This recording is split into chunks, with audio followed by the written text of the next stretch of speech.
ঠিক দুপুরবেলা উঠি ছাদে। ছাদে ওঠার কারণ সিজানের মাদ্রাসা ছুটি দিবে আর সিজানকে আমাকে প্রতিদিন আনতে যেতে হয়। তো আজকে ভাবলাম আমি আনতে যাব না। আমি আনতে না গেলেও সে ছোট মানুষ, তাকে তো আর একা ছেড়ে দেওয়া যায় না।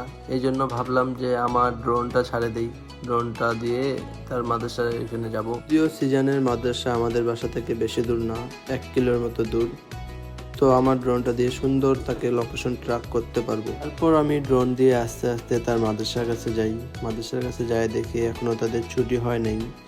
তো ওইভাবেই আকাশেই ফ্লাই করা থাকে আমার ড্রোনটি। কিছুক্ষণ পরেই তাদের মাদ্রাসা ছুটি হয়, কিন্তু আমি উপর থেকে তাকে চিনতে পারতেছিলাম না যে সিজন কোনটা।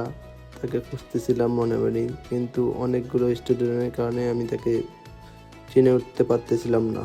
তারপরেই দেখতে পেলাম সিজান আমাদের বাসার দিকে আসতেছে একজনের সাথে। আমিও তার সাথে সাথে কিছুক্ষণ আসি, তারপর আমি নিজে থেকেই চলে আসি। যখন দেখলাম সে ভালোভাবেই আসতেছে বাসার দিকে, তখন আমি চলে আসি একবারই।